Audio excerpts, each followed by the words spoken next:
Muy bien, muchas gracias. Agradezco al señor presidente de la Comisión de Geofísica. Vamos a empezar con la primera conferencia. Riesgo de tsunamis en la costa de Pedernales, en la República Dominicana. Expositor, el doctor Eugenio Polanco Rivera. Él es director del Instituto Sismológico de República Dominicana. El tiempo, 20 minutos. ¿Estamos bien, señor presidente? O 15 minutos y 5 de preguntas. Bueno, muchísimas gracias. Gracias al doctor Walter y al señor vicepresidente y a todos ustedes, que pretendo hacerles una breve presentación de los trabajos que hemos venido realizando en el caso de la... no tienes... Si no tengo uno acá...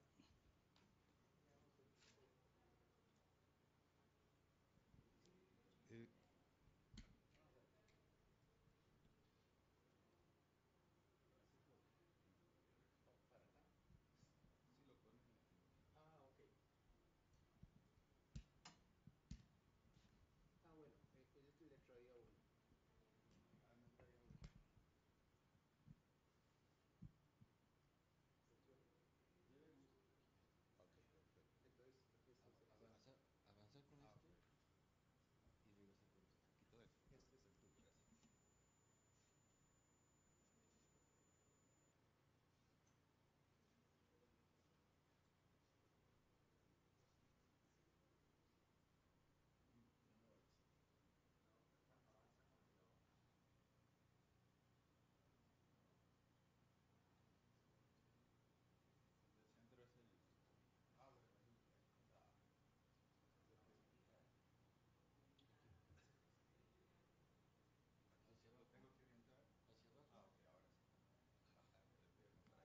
ahora sí.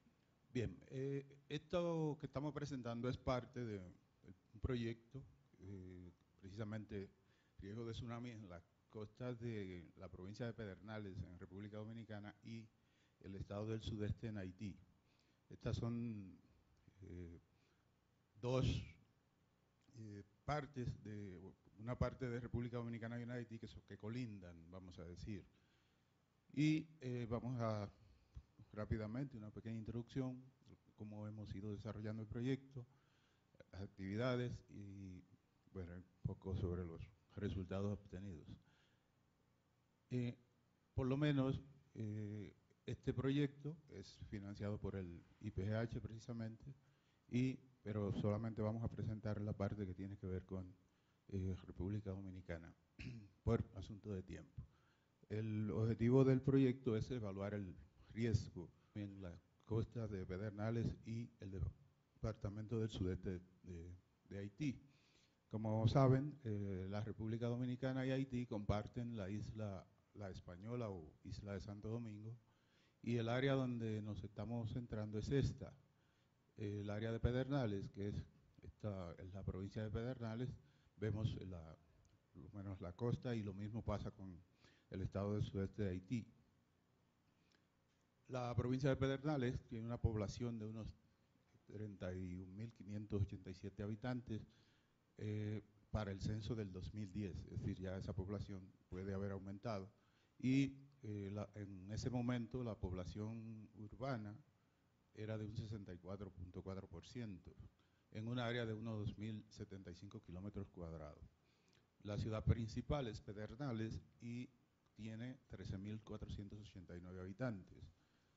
Bueno, las actividades económicas principales de esta zona son la minería, la agricultura y la pesca. En cambio, en el caso de Haití, vemos que tiene una población de unos 518.000 habitantes. Eso fue en el censo del 2003, con una, como ven, muy próximas las áreas, lo que da una alta concentración poblacional. Pero esta es un área bastante montañosa, y su ciudad principal es Jacmel, que es una ciudad que fue afectada por un tsunami cuando ocurrió el sismo del 2010. Esto es un caso de los efectos Para nosotros desarrollar este proyecto, lo primero, bueno, hemos revisado lo que tiene que ver con literatura, que nos den información sobre especialmente los eventos que puedan ser tsunaminógenos en la zona. Hemos analizado, por ejemplo, la batimetría, encontrando que en el caso frente a las costas, tanto de Pedernales como del Departamento del Sudeste, existe una brusca, una pendiente importante que propicia para la producción de deslizamientos, los cuales pueden generar tsunamis con profundidades que superan los 4.000 metros de profundidad. Este es un mapa de batimetría que se confeccionó a raíz de una exploración geofísica que se hizo en el país, y lo quise traer para mostrar esto, ¿verdad? Como ustedes pueden ver, esto acá tiene unos 4 kilómetros de profundidad y rápidamente se pasa de 4.000 metros a casi cero, podemos decir, y con una pendiente significativa. Entonces eso es propicio para lo que son los deslizamientos en la zona, y quedan exactamente frente a ambos departamentos. Estuvimos analizando también lo que son las posibles fuentes de eventos capaces de generar tsunami en todo el Caribe. Básicamente, como sabemos, la parte este del Caribe, tenemos la subducción de la placa norteamericana con la placa del Caribe, aunque no es digamos, un contacto muy grande. Tenemos al norte de Venezuela, donde se han verificado la ocurrencia de tsunami. Jamaica también se han generado tsunamis, aunque han sido tsunamis que no han tenido gran alcance desde el punto de vista de grandes olas, ¿no? Pero sí hemos encontrado en el pasado, aquí en República Dominicana, se produjo un tsunami que incluso destruyó una ciudad que estaba en la costa. Después de eso la trasladaron. Lo que en cierto modo vimos es que la mayoría de los tsunamis tienen impacto más local que regional. Aquí es otra muestra, por lo menos tenemos acá lo que es la trinchera de los muertos. Los eventos que aquí se registran, salvo este que fue en 1700 y tanto, no son tan grandes, por decir. El tsunami que se generó, el sismo de Haití del 2010, como ustedes saben, fue un evento que mata casi 300.000 personas. Generó, según Fritz, unos 2 tsunamis, pero él estudió la parte oeste y encontrando que los tsunamis se generaron fruto de deslizamientos en lo que es el Golfo de Gonaf, y causó unos 3 muertos, el otro olas de 3 metros de altura, en el caso de Jacmel, que está en la parte sur.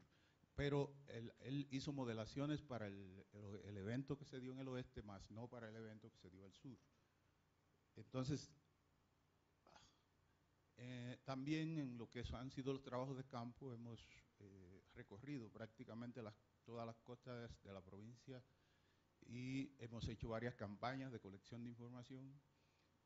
Hemos inventariado los elementos expuestos en la zona y de alguna manera también referenciado lo que son obras vitales, así como también hemos sostenido reuniones con autoridades y grupos comunitarios y los organismos de socorro. Hemos visitado lugares muy remotos, que incluso para acceder a ellos tiene que ser a través de botes, y son poblados formados por pescadores. Entonces, como pueden ver, son de extrema, como decimos, vulnerabilidad, y están exactamente en la costa, como pueden ver. E incluso la Marina construye y dispone un destacamento en ese lugar que es, como pueden ver, bastante riesgoso. Esta zona, aunque no es muy poblada, pero es una zona que tiene actividad comercial. Por ejemplo, en el pasado se explotaba la bauxita y era a través de este puerto que se exportaba, pero hoy en día tenemos dos empresas que explotan calizas y una que genera cemento, produce ese cemento, que se exportan también a través de este puerto. Entonces, también tenemos la marina en esa zona, y muy pegada a la costa, y precisamente costas muy bajas, muy bajas. Visitamos algunos lugares más. Este es el lugar que les mencionaba anteriormente, y este es otro lugar también poblado especialmente por pescadores, pero que viven fijos en esos lugares. Nosotros en otras actividades hemos elaborado mapas a partir de, podríamos decir, de modelación de datos digitales de elevación con miras a definir las áreas inundables de la zona. Además, ¿verdad?, con el análisis de los datos topográficos, y hemos encontrado, por lo menos, las zonas que son bajas en la provincia, especialmente también lo hemos hecho para el caso de Haití, pero nos hemos centrado esto es el área de Pedernales, precisamente Pedernales está por acá, y vemos gran parte de la ciudad está en parte baja, parte que puede ser inundable, y acá está el caso que mostramos de Cabo Rojo. Aquí esto es... se llama Bahía de las Águilas, es una playa que aún no se ha explotado, pero hay personas que viven en esa zona, y por acá se encuentra el sector que mencionamos. También existe una isla aquí debajo, la isla Beata, la cual también tiene una población posiblemente mayor que la que hay en este lugar. Para llegar a estos lugares es bien difícil porque es a través de botes, entonces los vientos en esta zona y los oleajes son pero extremadamente fuertes. Tuve una experiencia tremenda en eso, ¿no? Entonces, en el caso de los tsunamis, identificando fuentes en diferentes zonas del Caribe, hemos modelado tsunamis para la parte este, para la parte norte de Venezuela, Jamaica, y también para la costa sur de la República Dominicana, donde hemos encontrado que los principales efectos dependen de los sismos locales. Para esto usamos este programa que es de la NOAA. Ese programa exige tres rejillas. Una rejilla A, que es la que involucra la región donde se producen los eventos y la región donde estamos evaluando. También una rejilla un poco más amplia, pero una mínima, que es donde queremos observar el impacto de las olas de tsunami. Para esto se utiliza una serie de datos básicos. Ese programa invoca el programa MOST, que es realmente el programa que sirve para el modelado, el cual se basa en las tres fases del tsunami, lo que es la generación. Para la generación tenemos que aportar los datos característicos del evento, la propagación de las olas y finalmente lo que es la parte de inundación. Esa parte no la modelamos con el programa, pero esto es parte de lo que se produce, o sea, cómo se van desarrollando las olas conforme viaja en función de la batimetría básicamente. Y aquí vemos ya cuando las olas empiezan a llegar a la costa. El programa nos da la altura de las olas y con el programa se puede evaluar lo que sería la inundación. Esa parte no la hemos hecho con el programa, pero porque básicamente nos interesaba saber el nivel de las olas que arribarían a las costas. En esto, la mayoría de lo que hicimos, las olas no alcanzaban más de los 3 metros, pero en el caso de un sismo local encontramos entre 3 y 5 metros de altura, olas, que podría generar este tsunami de acuerdo a las características que presentan la costa en estos lugares. Esto, Cabo Rojo, como mencioné, pescadores, Trujillo, son muy vulnerables, pues se encuentran en zonas costeras muy bajas y muy cercanas a la costa, lo que quiere decir que de arribar las olas al lugar, pues indiscutiblemente que van a impactar. ¿Y de qué manera? Como pueden ver, esta imagen ya la habíamos visto. Esto son lo que hemos logrado en cuanto a las zonas bajas. Los colores rojos son áreas que están por debajo de los 10 metros y las amarillas ya entre 10 y 20. Quiere decir que en función del tamaño de las olas tenemos que determinar el alcance, ¿no?, de estas olas para causar impacto. Entonces, a manera de conclusión, el tsunami que afectó la costa sur de Haití en el 2010 probablemente se generó como consecuencia de un deslizamiento en el fondo marino en las costas, en las zonas próximas a la costa de ambos, tanto de Pedernales como del estado, del departamento del sudeste de Haití.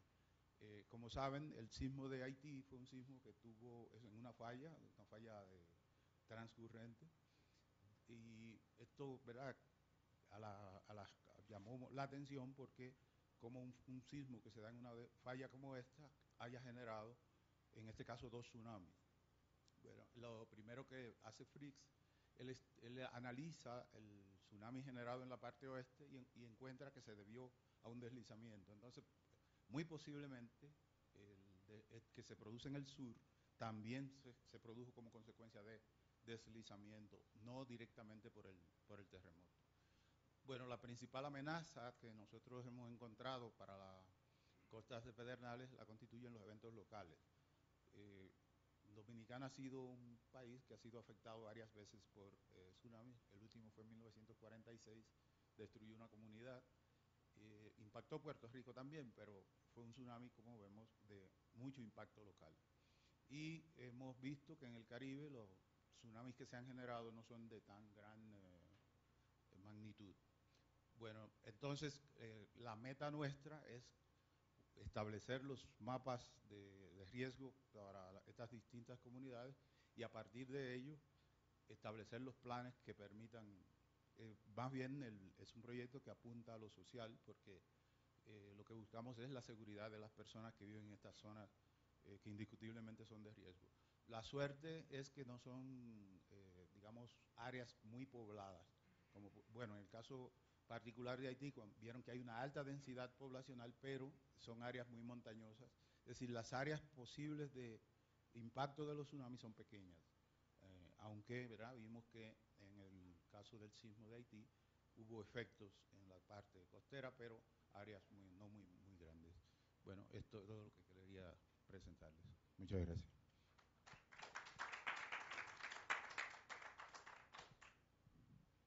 ¿Alguien quiere hacer alguna pregunta al doctor? Por favor.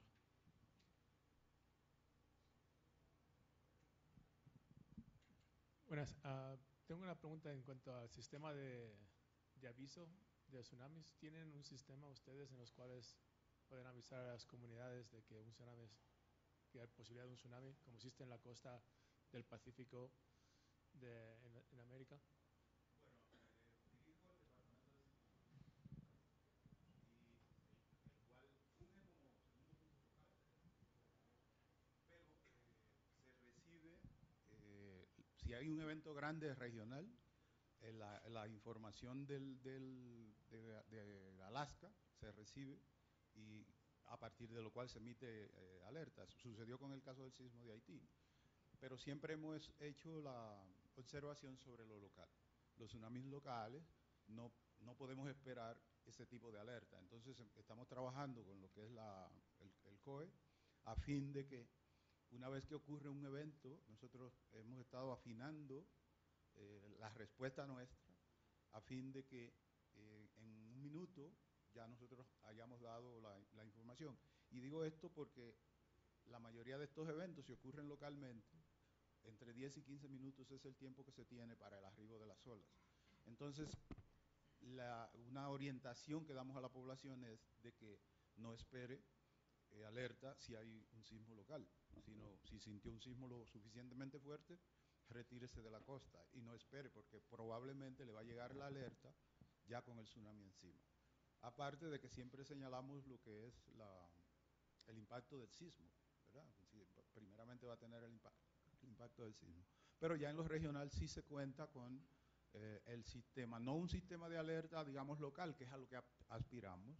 Nosotros aspiramos a que hayan alertas puntuales, de tal manera que si ocurre un evento importante, estas alertas se activen y sirvan ¿verdad?, de alerta, valga la redundancia, a las personas. Yo tengo una inquietud. si es que me permite. La batimetría de la costa había 4 kilómetros en el lado de Haití y en el lado de República Dominicana estaba prácticamente menos de 100 metros, digámoslo así. Esa diferencia de batimetría, ¿cómo influyó en los resultados? ¿Qué se vio en el alto de las olas? Bien, bueno, la parte que está a 4 kilómetros está frente a ambas, al área especialmente de Pedernales, que es la ciudad principal donde hay mayor cantidad de personas expuestas, y frente a las costas de Haití. El tsunami que se generó, pues se generaron olas de hasta de 3 metros. El tsunami que se generó aquella vez. ¿En ese sector? Sí, en el sector especialmente de Jacmel en Haití. A Pedernales, las mediciones que se hicieron no alcanzarían cerca de los 3 metros, pero no llegó a los 3 metros. Ahora, la batimetría, hay un cambio brusco, aparentemente, ¿no? Pero hacia ambos lados. Entonces, los modelos nos daban valores más elevados de las olas, precisamente hacia Pedernales, precisamente por el cambio que hay en la topografía, en la batimetría, porque las olas viajan más rápido, ¿verdad? Sabemos donde la batimetría es más profunda. En cambio, el cambio a la baja batimetría implica el desarrollo de las olas. Y entonces, por eso, el caso de que el tamaño de las olas nos resultara mayor en la zona que corresponde a Pedernales, más que frente a las costas de Haití, en varios de los modelos que ejecutamos. Hacemos una última pregunta para... ¿Cuál es el origen de los sismos en el sector? El origen de los sismos, ¿de dónde provienen? ¿Cuál es? Bueno, sí, mostraba, sabe que República Dominicana se encuentra, o la isla de La Española, exactamente en la zona norte de la placa del Caribe, que es la zona de interacción placa norteamericana, placa del Caribe. En la parte sur tenemos lo que se llama la trinchera de los muertos, que algunos la suponen como un centro de compresión, que se generan eventos importantes en esa zona también, que eran al sur del país. Y después, en la parte sur, para eventos, digamos, regionales, usamos en la parte norte de Venezuela, que como sabe, corresponde a la interacción placa de Sudamérica con la placa del Caribe. En el caso de Jamaica, tenemos lo que sería la continuación de la falla. Es una falla grande donde entendemos se generó el sismo del 2010 en Haití. Empieza en República Dominicana con el nombre de falla Enriquillo y se continúa en Haití, en toda la parte sur de Haití, con el nombre de Plantain Garden. Pero se continúa hasta Jamaica, ¿verdad? Hay una microplaca entre lo que es el contacto de las placas norteamericanas y del Caribe y esta falla. Hay una microplaca que se conoce como la microplaca de Bonaf en Haití. Precisamente la tectónica dominicana es muy complicada, muy complicada. Ahora mismo estamos en proceso de desarrollar un proyecto para tratar de dar por lo menos un poco de explicación de lo que existe. ¿Qué le llaman placa americana? La placa norteamericana. Norteamericana. Sí, placa norteamericana, sí. Muy bien. Agradecemos mucho al doctor Polanco. Le damos un aplauso y muchas gracias. Vamos a dar paso a la segunda presentación. Se titula Mezcla intermitente de magmas como proceso catalizador de erupciones plinianas, ejemplo del volcán Popocatépetl.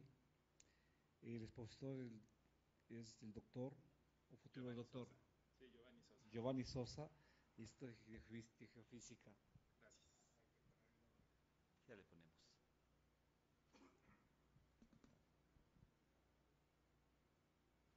Muchas gracias por la invitación. Sí, tiene puntero aquí. Nada más. Muchas gracias por la invitación a dar la plática. Espero estén disfrutando su estancia aquí en México y espero tengan tiempo también de ir a visitar aquí la Biblioteca Central, los murales de la Biblioteca Central y de la Rectoría. Hay unos murales ahí muy bonitos de Siqueiros es una joya arquitectónica aquí de la universidad y del país en general.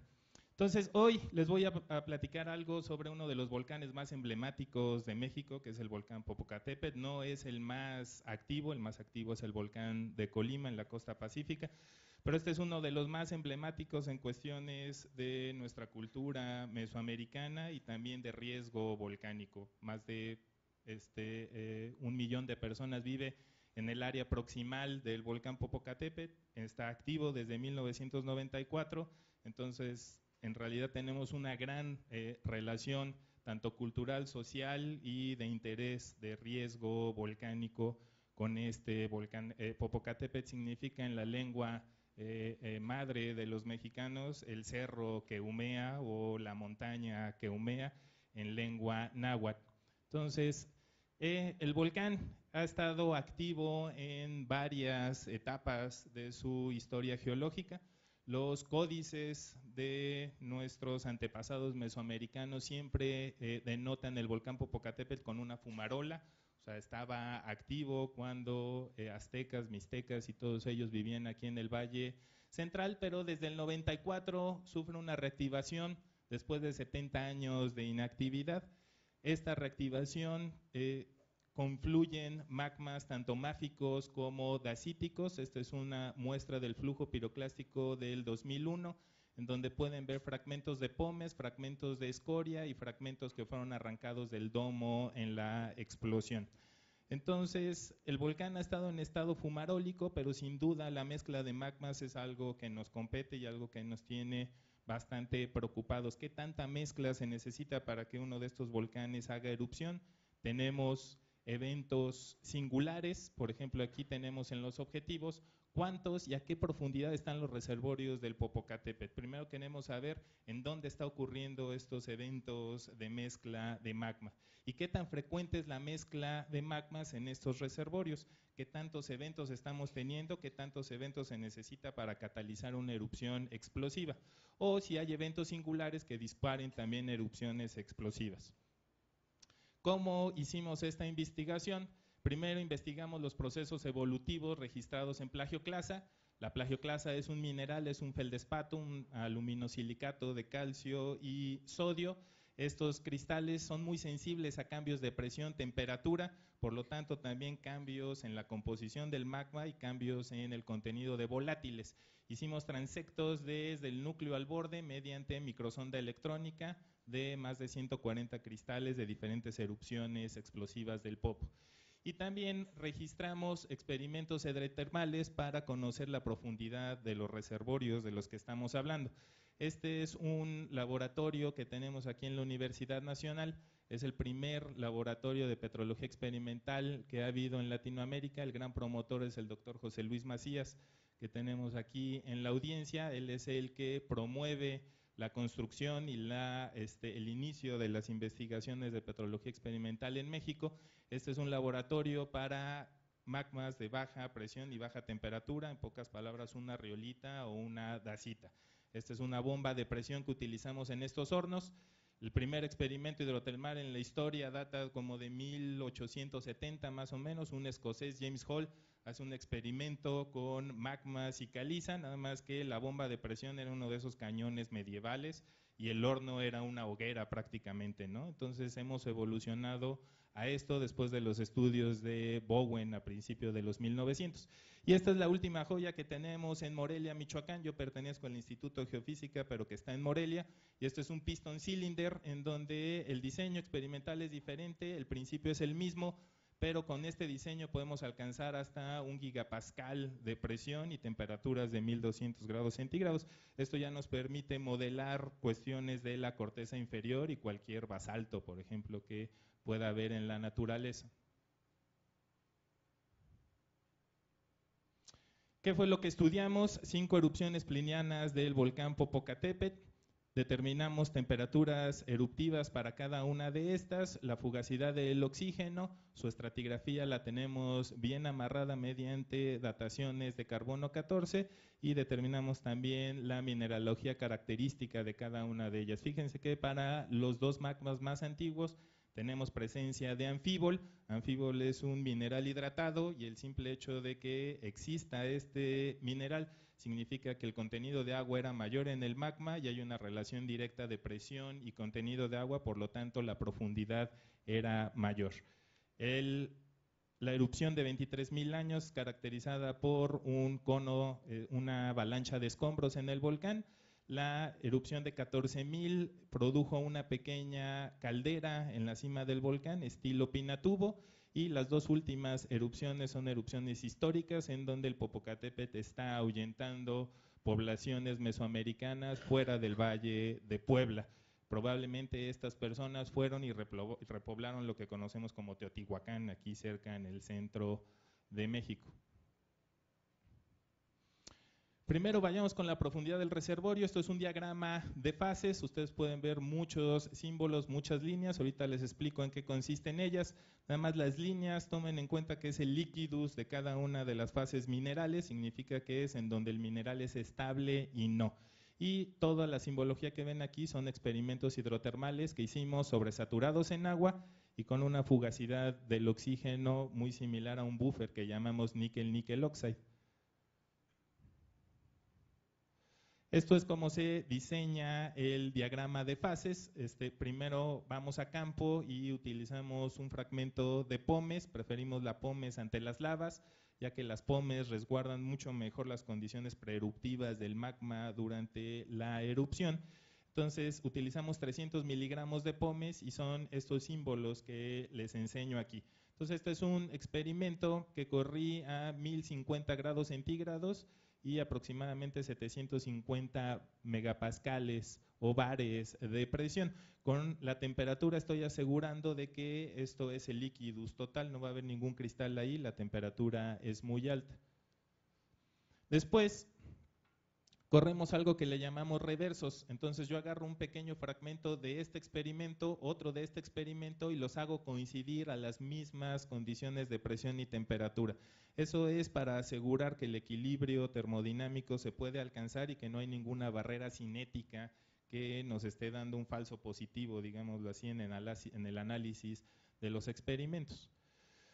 Analizamos los experimentos después y podemos observar, por ejemplo, que aquí ya pasé la foto, disculpen la que teníamos de este lado, vamos a regresarle. Bueno, aquí ven ustedes un pequeño microlito de anfíbol. Significa que estos experimentos estabilizaron el anfíbol en el magma. Si avanzamos, ahora ven cómo este experimento no contiene anfíbol, sino que contiene estas pequeñas acículas y estos son piroxenos. Entonces, así vamos construyendo poco a poco el diagrama de fases y sabemos que todos los experimentos que están debajo de esta línea, que es el liquidus del anfíbol, no contienen la fase mineral, no es estable el mineral ahí. Por encima de esta línea, el anfíbol es estable. Si eso lo hacemos múltiples veces para todos nuestros experimentos, ahora podemos ver la plagioclasa. La plagioclasa, los experimentos que están por encima de esta línea no contienen plagioclasa, todos estos contienen plagioclasa. Y esa es la lógica para construir un diagrama de fases. Con este experimento logramos conocer que el Popocatépetl tiene un reservorio a 4 kilómetros de profundidad de la cima y otro a 8 kilómetros de profundidad. Hay al menos 2 reservorios por debajo del volcán Popocatépetl. Entonces ahora ya sabemos a qué lugar se va a alojar la mezcla de magmas, 4 y 8 kilómetros por debajo del volcán. Esto es un cristal de plagioclasa en una foto de tonos de grises, en donde pueden ver toda esta zona de desequilibrio, una textura de tipo tamiz, un núcleo también totalmente desequilibrado y un evento de cristalización o de equilibrio que hace al final del cristal. Este es uno de los transectos que les digo del núcleo al borde, en donde podemos ver una zona arrugada, algo muy característico de las plagioclasas, ya que registran muy bien todos los eventos magmáticos, pero vean lo que sucede al último sucede un calentamiento o una mezcla de magmas en esta plagioclasa, que es esta zona, viene la zona de tamiz y después viene una zona de reequilibrio del cristal. De este tipo de transectos tenemos más de 140 para diferentes erupciones del Popocatépetl y aquí les muestro cuál es el comportamiento de la composición de estos cristales para cada una de las erupciones. Primero analicemos, estas son las erupciones que les enseñé hace un momento, y primero analicemos la textura característica de cada uno de los cristales para estas erupciones. Vean cómo la de 23,000 años, la más antigua, contiene simplemente una textura oscilatoria composicional, no hay zonas de desequilibrio fuertes como lo hay aquí. Esta es una zona muy clara de desequilibrio en los cristales y vean también el núcleo cómo está totalmente desequilibrado. Si nos vamos a la erupción de 5000, también tenemos una mezcla más o menos entre esta y esta erupción, en donde sí hay desequilibrio, ven las manchas negras, es la textura tamiz, y también hay un crecimiento oscilatorio. Para pasar a la erupción más joven, en donde tenemos un desequilibrio abrupto y total al final de nuestros cristales. Estos son histogramas que representan la composición de todos nuestros cristales. Vean cómo aquellos que no hay mucha mezcla es una distribución unimodal para la composición, y aquellos que tienen una mezcla al final de la historia eruptiva del magma tienen una cierta, están sesgados hacia valores más anortíticos de la plagioclasa. También podemos ver estas gráficas, vean, esto significa cristalización simplemente, esto significa cristalización, pero de repente tenemos un abrupto cambio a valores más anortíticos, eso es mezcla de magmas. Ya que tenemos todos estos valores de los transectos, lo que hicimos fue determinar dos parámetros de evolución, uno de evolución activa y uno de evolución pasiva. Entonces, la evolución activa está descrita como el valor A entre la longitud total de los cristales, siendo el valor A la longitud de cristal afectada por variaciones positivas y negativas limitadas a 40 micras. ¿Qué tanto está variando la composición de mis cristales positivamente y negativamente? Entonces eso va a ser un patrón activo, y un patrón pasivo va a ser la misma, la longitud total de todos mis cristales, que está dividiendo a la longitud del cristal afectada por variaciones menores a 5 mol por ciento de anortita. Esto es un patrón molar que nos dice qué tanto calcio hay en mis cristales. En otras palabras más simples y gráficas, esto sería una evolución pasiva, en donde no le está sucediendo prácticamente nada al cristal, y esto sería una evolución activa, en donde los cristales están registrando cambios bruscos, tanto de composición, presión y temperatura. Por lo tanto, aquí no pasa nada, y aquí los eventos de mezcla son activos y son bastante frecuentes. Entonces, sí, hacemos una gráfica en donde pongamos la máxima variación del contenido de anortita, de nueva cuenta es qué tanto se calentó, qué tanto cambió la composición de esos cristales, contra el porcentaje de plagioclasa que es afectada por variaciones positivas, o sea, evolución activa en esos cristales, podemos tener esta relación. Entonces, si lo relacionamos con las texturas de nuestros cristales, observen cómo los cristales que han sido menos afectados son aquellos que no presentan textura tamiz o que tienen una textura tamiz incipiente. Aparte, los que han sido más afectados, en donde la variación composicional es mucho más abrupta y el mayor porcentaje de los cristales está afectado, están de este lado. Lo más interesante es que la erupción actual, los cristales de 2001, presentan exactamente el mismo patrón de la erupción pliniana de hace 14,000 años, que le llamamos Tutti Frutti. Entonces estamos tratando de utilizar esto como si fuera un precursor petrológico o un precursor geoquímico de lo que podría ser una erupción pliniana en el volcán Popocatépetl. Los procesos que afectaron y provocaron el colapso de caldera y la erupción pliniana hace 14,000 años, los procesos magmáticos que le ocurrieron a esos cristales son exactamente los mismos que está registrando la erupción actual del Popocatépetl. Eso no implica de que le pongamos el dedo a cuándo va a ser la siguiente erupción, ni mucho menos. Lo que implica es simplemente que los mismos procesos están ocurriendo actualmente en uno de los reservorios, el Somero del volcán Popocatépetl. Hay que tomar en cuenta que una erupción pliniana está dictada también por el volumen de magma que sale a la superficie, y todo indica de que el volumen que está involucrado en la erupción actual es magro, o sea, es bastante corto, y lo único que da son estas degasificaciones y esta degasificación pasiva en el volcán. Pero de que está ocurriendo los mismos procesos de mezcla es una verdad.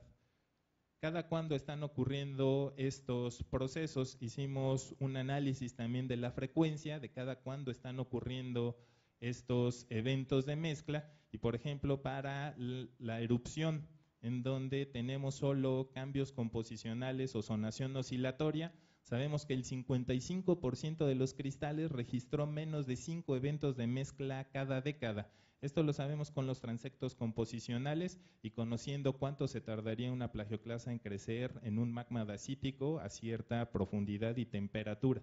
Por el contrario, aquellos magmas en donde la textura tamiz es prominente y es evidente de que hubo mucha mezcla de magma, sabemos que al menos el 10% de los cristales registró hasta 37 eventos de mezcla cada 10 años, o sea, la mezcla es mucho, pero mucho más activa y mucho más frecuente.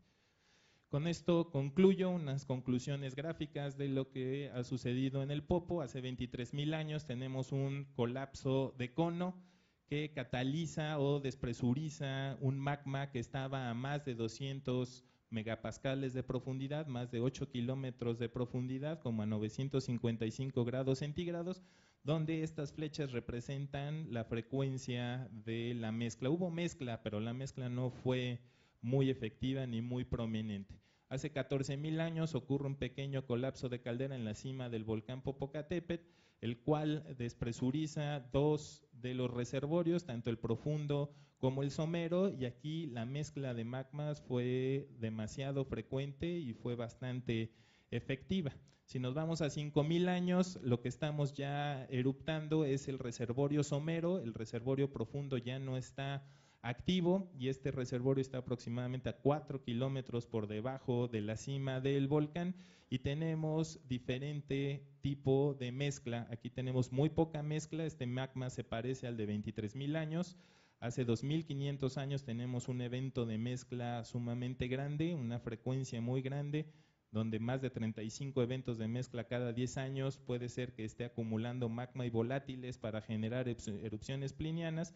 Y una erupción que tengo ahorita en plena investigación, en donde estoy atribuyendo los cambios en esta erupción de 1500 años, no solo a la mezcla parece incompleta, pero sí a un evento de calentamiento total. Entonces los magmas no se están mezclando, pero sí se están calentando, eso está desequilibrando los minerales, está añadiendo CO2, es algo que no estoy mencionando aquí, pero es una investigación que tenemos ahorita en curso. Entonces, con eso termino mi presentación y muchas gracias. ¿Alguna pregunta, por favor? Sí, bueno, voy a hacer dos preguntas en una.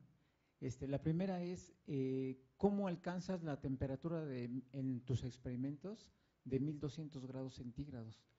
Y la segunda es, ¿qué relación existe entre la cámara magmática que dices que está a 4 kilómetros con la que está a 8? ¿Si hay alguna relación, conexión o cuál es la relación que existe entre esas dos? La temperatura se alcanza en el piston cylinder, son unas placas de presión de carburo de tungsteno, entonces aguantan la presión de 1 gigapascal sin problema alguno.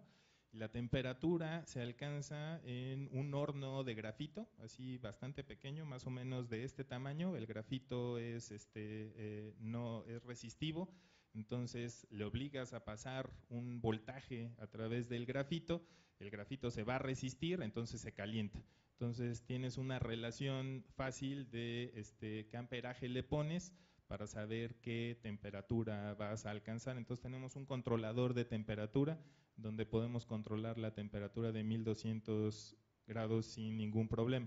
Aparte, para correr los experimentos utilizamos unas cápsulas de plata paladio. La plata tiene un punto de fusión alrededor de 900 grados centígrados, pero si le pones 30% en una aleación de paladio, esa temperatura la subes a 1350. Entonces la aleación alcanza, el grafito alcanza, el carburo de tungsteno lo enfrías con un serpentín de agua. Entonces tenemos un water chiller que hace circular agua fría. Entonces el carburo de tungsteno nunca va a estar a 1200 grados centígrados, pero el horno, ese sí va a estar, el pequeño grafito va a estar a 1200 grados centígrados. El experimento puede correr toda una vida, no habría problema, todo depende de que el termopar aguante. Y el termopar a alta temperatura y presión atmosférica se oxida muy rápido. Entonces, por experiencia, ese termopar debe andar aguantando 5 días sin problema, no más allá, porque después se oxida y pum, ahí puedes seguir corriendo el experimento, pero ya no puedes controlar la temperatura. Y la otra de los reservorios magmáticos, efectivamente yo creo que están conectados de alguna manera. El reservorio somero fue destruido hace 14,000 años con el colapso de Caldera. Yo creo que colapsa todo el techo del reservorio. Eso se ve estratigráficamente en campo, pero lo que sí sabemos es que la mezcla de magmas es mucho más efectiva en el somero que en el profundo. Entonces no creo que esté conectado como si fuera un enjambre de diques o algo por el estilo. Puede haber, también sabemos, ahí en esa zona hay algunas estructuras importantes. Está la falla, la del Papayo, por ejemplo. Entonces esa separa el Iztaccíhuatl de Tlaloc y hay diferencias notables entre los dos volcanes. En medio del Popocatépetl pasan al menos 2 fallas, una Norú Suré bastante prominente. Entonces, bien a bien qué y cómo estén conectados, no lo sabemos. Necesitaríamos, yo creo, algo de geofísica para saber ahí qué es lo que pasa. Sí, profesor. Ahí hicieron un sondaje. ¿Cómo aguanta la temperatura del sondaje que hace? ¿Qué material construye con el, ¿cómo se llama? El sondaje hasta 4.000 o a 8.000 metros? No hay ningún. ¿Cómo meten la...? No hay ninguno, o sea, no hacemos ninguna perforación ni mucho menos. No, todo. No, todos son pomes recuperadas en campo y esas pomes lo que hacemos es tratar de reproducirlas experimentalmente en el laboratorio. Entonces sí, es la primer bomba de presión que enseñé es de níquel, por ejemplo. Entonces esa no aguanta más de 900 grados centígrados, pero el otro diseño experimental es aguanta hasta 1200. Entonces lo que estamos tratando de hacer es equiparar lo que es la pomes natural con nuestros experimentos en el laboratorio. En el momento en que empatamos las observaciones naturales con las experimentales, en ese momento decimos las condiciones preeruptivas de presión y temperatura. Muy bien, le agradecemos mucho la conferencia del doctor Sosa y nos estamos demorando 30 minutos por conferencia. Vamos a ir cortando porque faltan 2 más todavía. Nos damos un aplauso al doctor, por favor.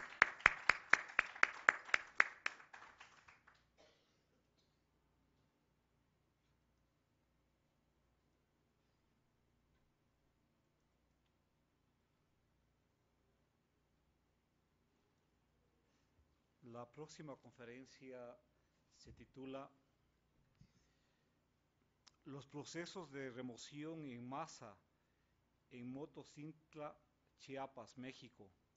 Lo expone el doctor Juan Manuel Sánchez. Sí, servidor. De CIEMAT. Sí, es un centro de investigaciones en medio ambiente del Politécnico. Perfecto. Okay. Doctor. Bueno, miren, esto es una plática muy gráfica de un estudio que se hizo en esta comunidad que se encuentra en el estado de Chiapas. Y el hablar de procesos de remoción en masa no necesariamente nos remite a cuestiones de generación de desastres. Entonces, este tipo de procesos, la plática trata de hacer una reconstrucción de las condiciones o procesos que dan pie a este tipo de fenómenos. Acá.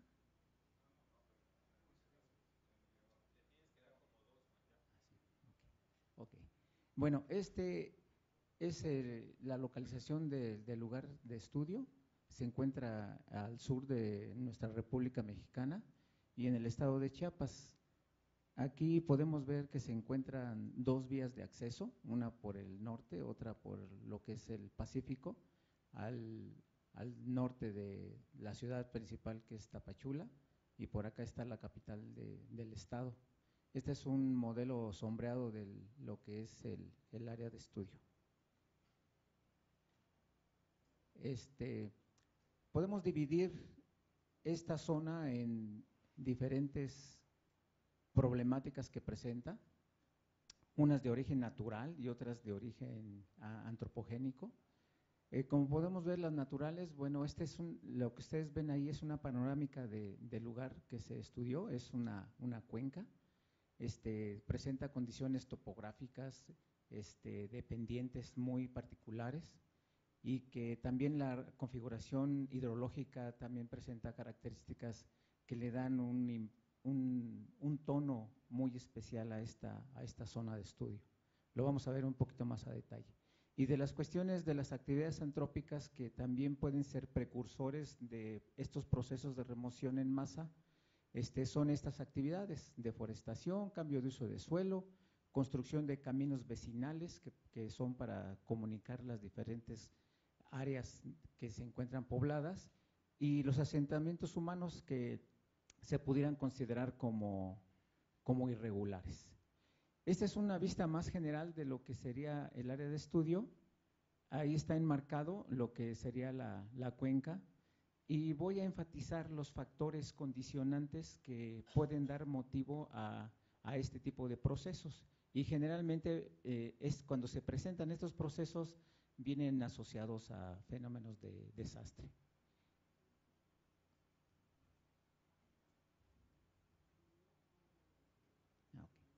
Bueno, el objetivo del estudio fue determinar qué tipo de procesos de remoción en masa se verifican en esta zona y hacer un inventario de estos procesos. Entonces, una de las características muy importantes del área es su contexto tectónico. Como podemos ver aquí en la imagen superior, Motocintla se encontraría exactamente en esta posición, en donde tenemos la convergencia de tres grandes placas tectónicas, que serían la placa de Norteamérica, la placa del Caribe y por el otro lado la placa de Cocos. Entonces, esto nos estaría formando una unión triple, y se presenta un rasgo estructural muy importante a nivel continental, que es la falla Motagua-Polochic, la cual podemos ver en la imagen de abajo. Este es el límite de Guatemala con México y el estado de Chiapas. Motocintla se encuentra en este lugar, y podemos ver esta falla, que es la falla del sistema Motagua-Polochic, Motagua por la parte sur y la falla Polochic en la parte sur. Entonces, este rasgo le imprime una característica muy importante al área, que es una zona muy sísmica. Otros rasgos que pueden dar origen a este tipo de procesos de remoción, bueno, pues es el relieve. Tenemos en la máxima elevación 2.900 metros sobre el nivel del mar, y la mínima alrededor de 1.100 metros. Este contraste nos da, bueno, pues 1.800 metros de desnivel. Las partes más altas, como se aprecia aquí en esta imagen, están en la porción oeste, y lo que es la planicie aluvial es la parte más baja, es donde se encuentra asentada la población, tiene un promedio de 1.000 a 1.100 metros sobre el nivel del mar. Entonces, esto propicia que en una corta distancia de menos de 10 kilómetros tenemos migración de detritos por la red fluvial que van de las partes altas hacia las partes más bajas. Igualmente, en la zona de pendientes vemos que en promedio son la coloración roja implica pendientes de más de 30 grados, entonces nos podemos dar cuenta de que las pendientes también es un factor condicionante para generar este tipo de procesos de remoción.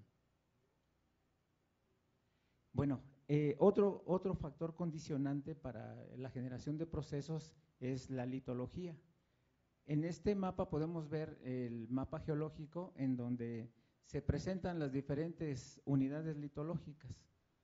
La más antigua, bueno, hay precámbrico, pero es muy escaso. La más significativa es las rocas pérmicas, que es este color como violeta, con 260 millones de años, es de edad pérmica. Esta unidad litológica se encuentra muy alterada. precisamente por la edad y por las condiciones a las que se encuentra sometida. Y la otra unidad también importante que puede generar procesos de remoción es esta unidad en color verde, que es una unidad sedimentaria. Esta es una unidad ígnea, conocida como el macizo de Chiapas, que también presenta enorme fallamiento, y la unidad sedimentaria es lo que se denomina como formación Todos Santos, que es una unidad de conglomerados, areniscas, limos y arcillas. Entonces también es importante tener en consideración este factor como condicionante. Estas son algunas imágenes de las diferentes unidades que se encuentran en la zona de estudio, y una muy importante que la voy a mencionar un poquito más adelante es esta unidad de color blanco que ustedes pueden apreciar aquí.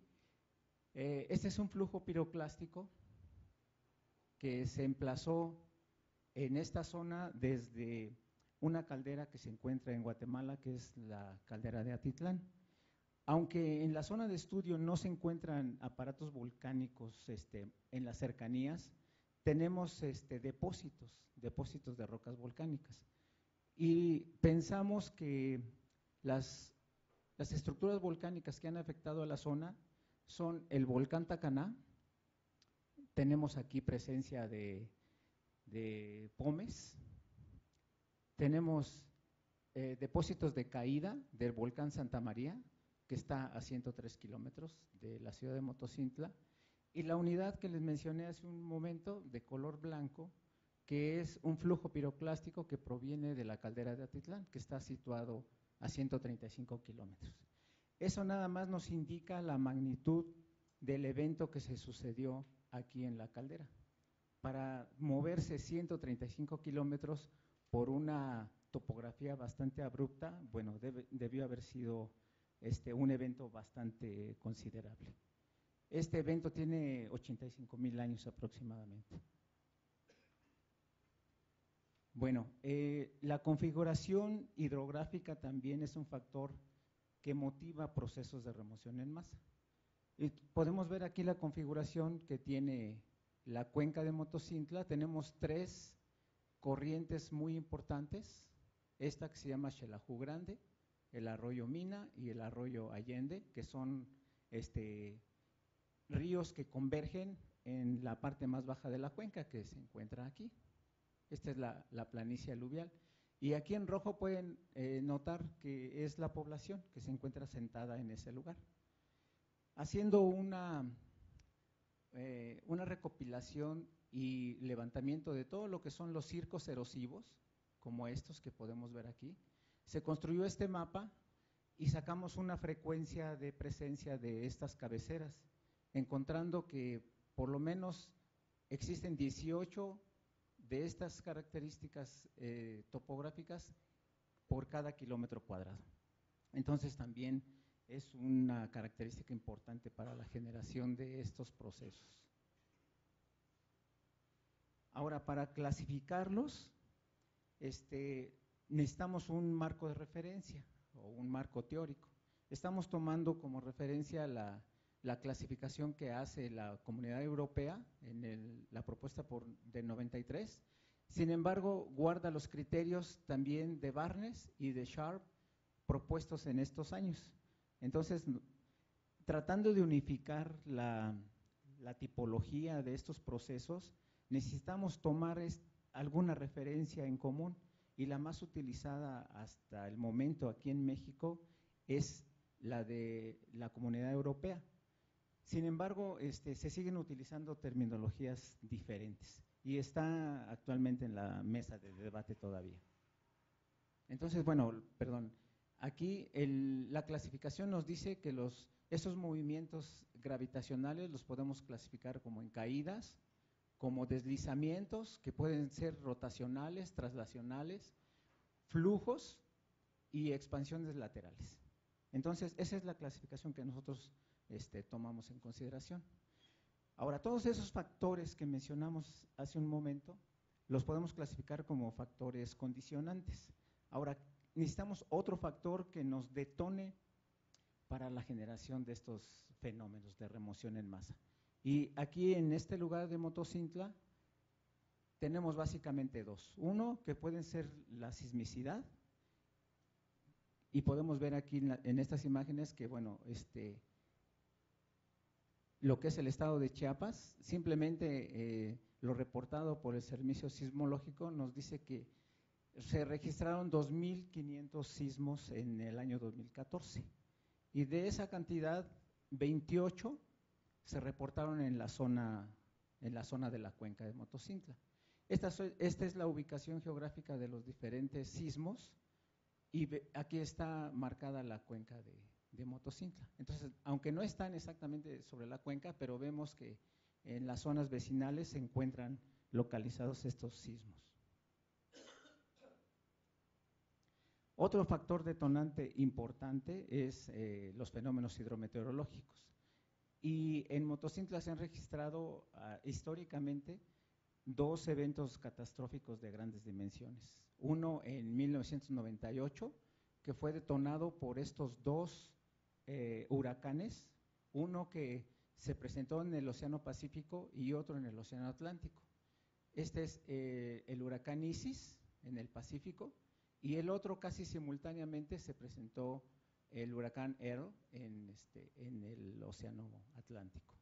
Y en 2005 se volvió a repetir la historia, otro nuevo desastre, pero ahora provocado por el huracán Stan, que seguramente muchos de nuestros vecinos del sur también padecieron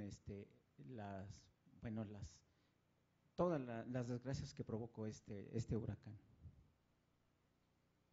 Haciendo un análisis de las precipitaciones que se verifican ahí en la cuenca, se tiene una historia desde 1931 hasta, en este caso, hasta 2005. Y vemos que los dos grandes desastres provocados por procesos de remoción en masa se verificaron por precipitación pluvial. En el 1998 se alcanzaron precipitaciones de poco más de 170, 175 milímetros. Y en 2005 se fue hasta más de 300 milímetros.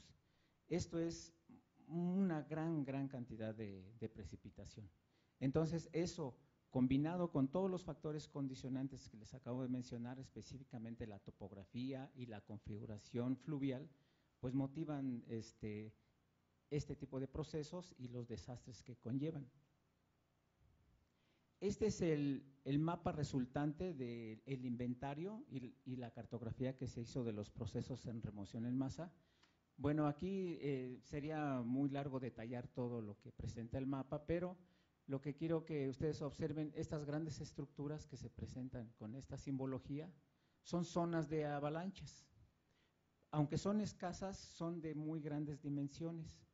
Aquí el problema principal el desastre fue provocado por flujos de detritos o flujos de escombros que se conocen comúnmente. Este es un detalle bastante definido de lo que es la planicie aluvial. Si ustedes se dan cuenta, es una configuración de abanicos aluviales y terrazas. Esto quiere decir que históricamente se han generado este tipo de flujos y que se asientan todos en la planicie aluvial. Este es el inventario que pudimos sacar de todo el trabajo de campo que se hizo. Entonces podemos ver que el proceso de remoción en masa que mayormente se presenta son el proceso denominado como caídas, con casi 70%, deslizamientos de ambos tipos, tanto rotacionales como traslacionales, con el 18%, y los flujos que presentan el 9%. Ahora, a pesar de que es un porcentaje bajo, relacionado con los otros procesos, son los que mayor desastre producen. Ahora, también logramos hacer datación de algunos paleosuelos que nos dieron edades hasta de 25,000 años. Quiere decir que estos procesos se han estado generando por lo menos desde hace 25,000 años. Y el paleosuelo más reciente lo datamos en 163 años. Entonces, quiere decir que hay una repetición, una frecuencia de este tipo de fenómenos en la cuenca de Motocintla. Y lógicamente la comunidad se encuentra en riesgo constante. Prácticamente cada año en temporada de lluvia se generan este tipo de flujos de mayor o menores dimensiones, pero que ponen en riesgo a la población. Y estas son algunas imágenes de lo que es el panorama después de una temporada de lluvias. Estas son las partes altas de la sierra. Como pueden ver, todos los corredores de detritos son los que aportan estos materiales hacia las partes bajas de la planicie. Esta es la planicie aluvial. Aquí ustedes ven parte de la población. Para dimensionarlo, bueno, aquí está una persona, aquí está un camión de volteo de esos grandes. Entonces ven ustedes las dimensiones, un puente que fue dañado. Esto fue en 1998. Estas son las parte de estructuras de los puentes que también fueron dañados. Vean los niveles que alcanzan estos flujos, son bastante gruesos. Y en trabajo con lo que es protección civil del estado de Chiapas y específicamente con el municipio, se diseñó, este pequeño mapa en donde se muestran las zonas de alto riesgo y de riesgo medio. Entonces, bueno, no hay aquí un lugar en que esté a salvo de un cierto grado de riesgo. Lo que es la configuración hidrológica que les mencionaba, este es un río, que es el río Xelajú Grande. Este es el otro río intermedio, que es el río Mina y el río Allende. Y si ustedes se dan cuenta, pues la población sigue las partes más bajas o planas para ir creciendo en su urbanización.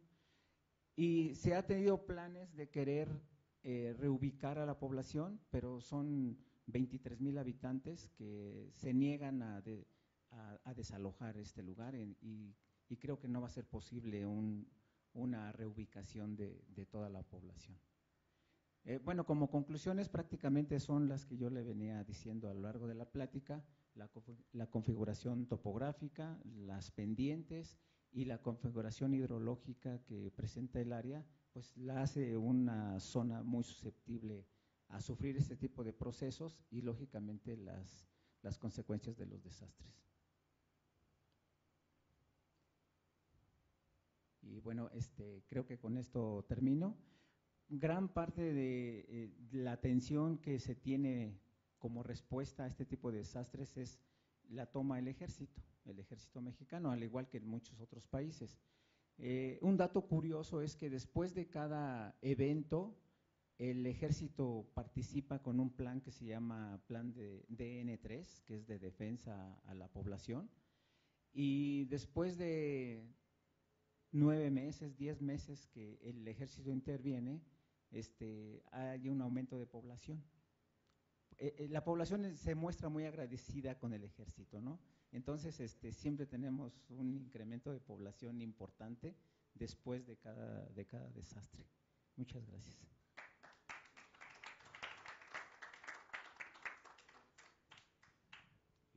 ¿Alguna pregunta? Tú al comienzo mostraste una falla muy importante. ¿Cuál fue el último evento que se produjo en esa falla? O sea, ¿cuál fue el movimiento que se produjo? ¿Cuánto tiempo hace? ¿Cuántos millones de años? No es de millones de años. En 2014 se registraron por lo menos 4 sismos sobre la falla. Lo que pasa es que no son sismos de grandes magnitudes, son de 6, de menos de 6. Pero una característica muy importante es que es una falla de tipo lateral izquierda. Ese tipo de desplazamiento ha llegado a desplazar las unidades litológicas hasta 130 kilómetros en forma sinestral, o sea, porque es una falla lateral izquierda. Y en la vertical, ahí en la cuenca de Motocintla, tenemos desniveles hasta de 35 metros.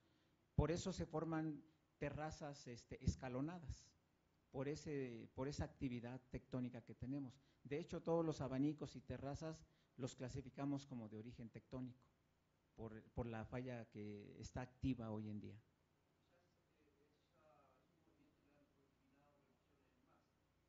Sí, bueno, en el mapa que mostré del inventario de procesos, les mencioné lo que son zonas de avalanchas.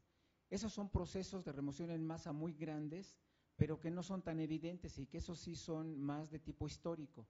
Los más recientes son fenómenos como los flujos y procesos de caídas que se generan por corte de carreteras o por deforestación básicamente. ¿Alguna pregunta más?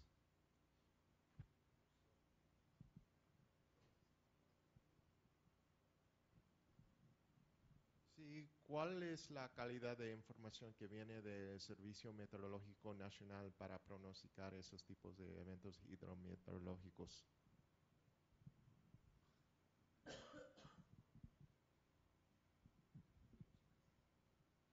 Bueno, el Servicio Sismológico Nacional es uno de nuestros íconos aquí en México y la información que proporciona es bastante precisa. Y tenemos un registro inclusive en línea que puede estar monitoreando los sismos que se están verificando en nuestro país, casi al… hidrometeorológicos, perdón.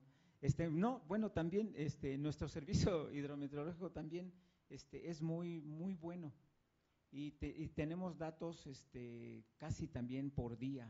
Podemos entrar a la página de internet y podemos bajar bases de datos en esta región, que es una región con un grado de marginación bastante grande.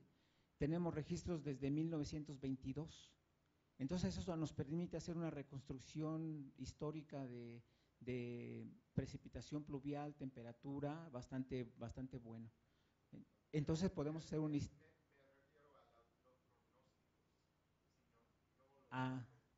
Bueno, pues yo creo no tendría los elementos suficientes para opinar sobre la precisión, pero creo que los datos y los pronósticos que nos proporciona este servicio son bastante buenos. Y sobre todo, bueno, que la instrumentación que tiene implementada en las estaciones son bastante buenas.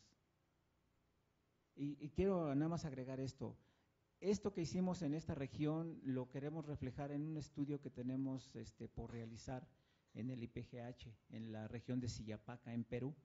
Estamos en colaboración con el Instituto de Geofísica peruano, entonces algo similar vamos a realizar en este proyecto que nos autorizó el IPGH. Muy bien. Para concluir, cuando usted hacía una fotografía en que estaba un río y ahí que le dañó el puente, y yo estaba pensando lo que pasó en Venezuela en el año 2000 en el estado Vargas, y aquí no ha pasado algo similar. Hasta ahorita hubo uno en Chiapas también, parecido por un deslizamiento, pero no fue de esas dimensiones, fue algo más pequeño. No recuerdo el nombre del poblado, pero también fue en Chiapas. ¿Cuál? En Grijalba, sí, San Juan de Grijalba. Ahí se verificó un deslizamiento, no son flujos, sino son deslizamientos que provocaron un tsunami continental, porque ese deslizamiento desplazó una masa de agua de un lago que se encontraba, de un río que estaba ahí con buen caudal, pero no de las dimensiones de que mencionó. Agradecer muchísimo al profesor y un aplauso para el doctor Juan Manuel Sánchez. Una conferencia más ahí, ¿no? Pero no tengo la presentación.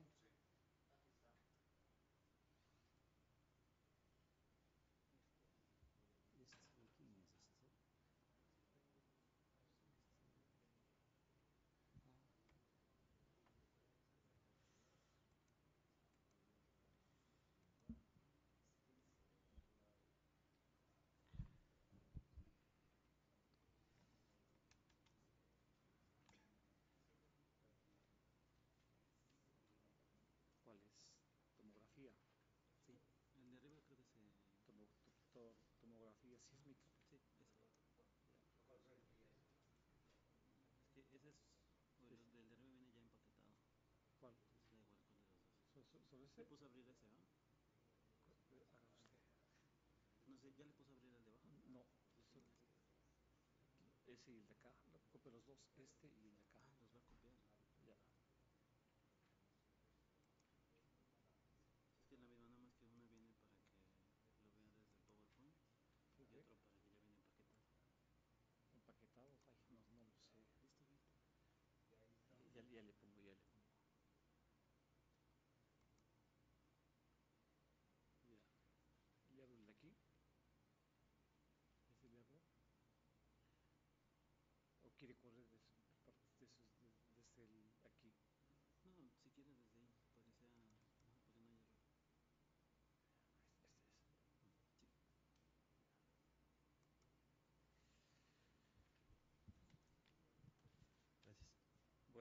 Vamos a la última conferencia de esta sesión. Tomografía sísmica por promedio de velocidades en 2D y 3D. Presenta el doctor Gabriel Ramos Román. Gracias, buenos días. Yo solo soy ingeniero, no soy doctor. Buenas tardes. Bueno, yo aquí les presento un programa, un algoritmo que hice en lenguaje MATLAB, que es un algoritmo que resuelve una tomografía sísmica y la resuelve por el método de promedio de velocidades. Y al final obtenemos imágenes en 2D y en 3D. Bueno, primero, pues, ¿qué es una tomografía? Una tomografía es un estudio de un... Ah, con ese. Ok, gracias.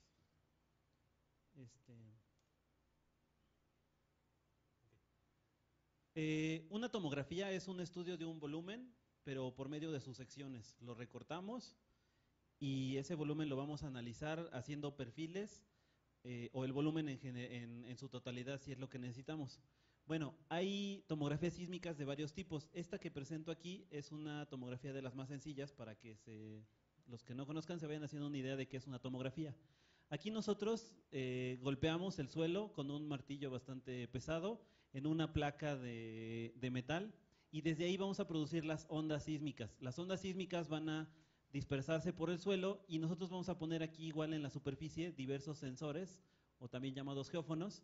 Estos sensores van a ir detectando cómo se mueve el suelo debido a las ondas que creamos. Bueno, hay unas ondas que aquí golpeamos y se van directo por la superficie hasta llegar a los sensores, a los cuales se les llama onda directa. Hay otras ondas que son estas que están en azul, que son las que bajan, chocan cuando hay un cambio en la litología del medio, por ejemplo, una roca diferente. Chocan contra esa roca y luego son reflejadas hacia acá. Es como lo que pasa en un espejo. Las ondas se dispersan, chocan acá y regresan a los sensores y los sensores lo detectan.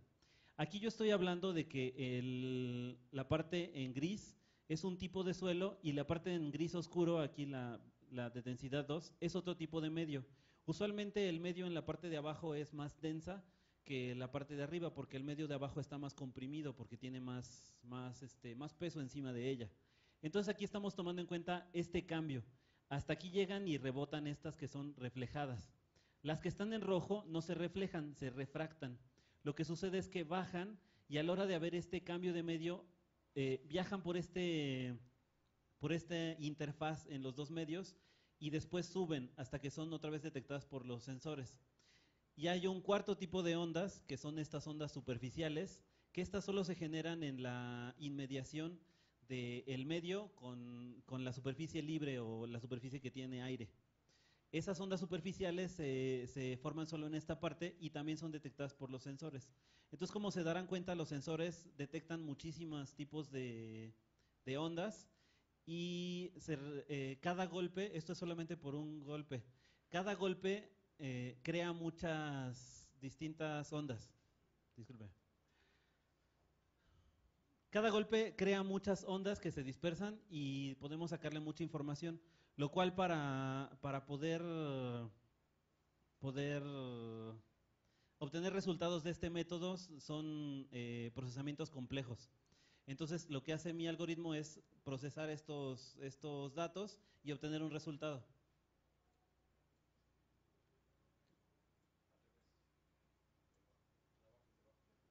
¿Sí? No baja. Ah, así esa cosa. Ok, gracias. Bueno, primero quiero regresarme tantito y explicar algo de la teoría. Todo esto de cómo se dispersan las ondas lo conocemos por la ecuación de onda, que aquí está la forma más simplificada de la ecuación de onda. La ecuación de onda representa esta letra phi, que es el desplazamiento de las ondas, y es la derivada temporal, o sea, el cambio en el tiempo que tiene el desplazamiento de la onda, y de este lado tenemos el cambio en el espacio, o laplaciano, como se le llama. Entonces estamos relacionando el cambio en el tiempo y el cambio en el espacio por medio de la velocidad. Si hacemos ciertas operaciones con esta ecuación de onda, podemos llegar a la ecuación de Eikonal. Eiconal significa la ecuación de imagen, y es la ecuación que nos permite crear una imagen a partir de la ecuación de onda. Aquí la ecuación de Eiconal lo que dice es que el cambio en el periodo de la onda es igual al inverso de la velocidad. Esta c es la velocidad de la onda. Es el inverso, también llamado lentitud. Pero bueno, obteniendo conclusiones de esta ecuación de Eiconal, podemos obtener el dibujito que hice acá. Aquí tenemos una fuente al cual crea las ondas en este caso sísmicas, y las ondas sísmicas son representadas por estos círculos que representan cada uno de los periodos de las crestas, por ejemplo, de una fuente. Esto, poniéndole la ecuación de Eiconal, entonces podemos obtener que este periodo es perpendicular a la velocidad que tiene, o sea que los rayos son perpendiculares al frente de onda, y de ahí puedo también representar las ondas con estos rayos que puse aquí, que son perpendiculares en todo momento a estos círculos concéntricos que es el periodo de la onda. Bueno, otra de las conclusiones que obtenemos de la ecuación de Eiconal es que si la velocidad cambia, el gradiente también debe de cambiar, por lo tanto cambia la dirección de la onda. Y a partir de esta conclusión entonces podemos tomar en cuenta que si conocemos la velocidad del medio, podemos reconstruir por dónde pasó la onda, o sea, podemos reconstruir los rayos, la dirección del rayo. Y esa es la base en la cual se basa mi procesamiento. Tenemos que conocer los rayos para obtener las velocidades del cambio del medio, y a partir de esas velocidades obtener de qué está hecho el medio. Ahora, mi método se llama promedio de velocidades sísmicas. Este método es de tomografía y ponemos aquí estos círculos representan a los sensores, ahí ponemos a los geófonos, y de este lado las cruces es donde vamos a golpear o donde se van a producir las fuentes. Cada una de ellas produce, por ejemplo, en este caso sencillo, se produce, por ejemplo, 3 rayos, cada uno va directo hacia los sensores. Cada uno lo hace, y entonces tenemos debajo una malla aquí que se ve en gris claro. Esa malla es la que nosotros proponemos para desde ahí hacer una imagen, analizarla. Entonces, lo que hace mi método es agarrar cada una de las celdas, cada una de las partecitas de esta malla, y ve qué rayos pasan por esta. Por ejemplo, esta que estoy señalando pasa uno rosa, dos del café y uno del rojo. Entonces pasan 4 rayos y tengo que hacer un promedio de las velocidades que tienen esos rayos, para entonces darme una idea de qué está hecho ese cuadrito. Acá lo tengo simplificado, simplemente estos 2 rayos. Donde pasa solo este rayo en café, le pongo el valor de la velocidad de ese rayo en café.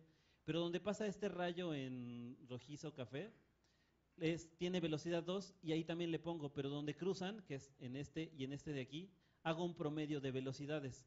Este es simplificado simplemente con 2 rayos. En la realidad, entre más rayos tenga, mayor es el promedio que tengo, y entonces está ay,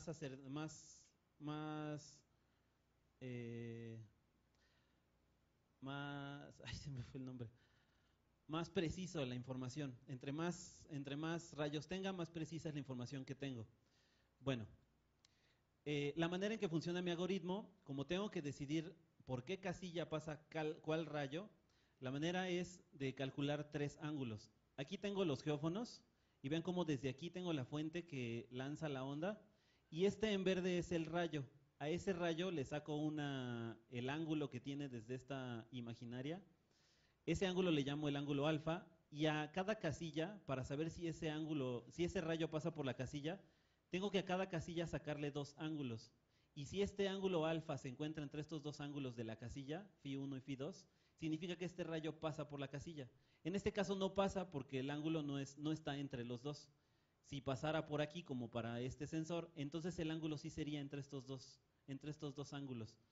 Pero bueno, para poder generalizar el método y que el arreglo pueda tener cualquier forma, entonces tuve que hacer esto de acá a la derecha.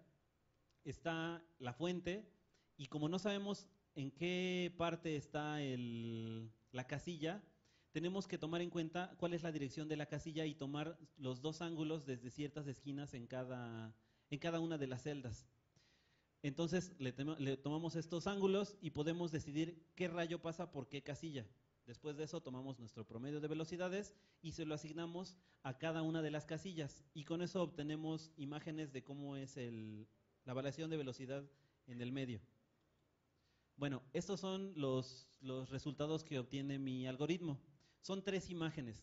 La primera es una localización de cómo pusimos de este lado, por ejemplo, en este caso es un arreglo sencillo, un arreglo recto.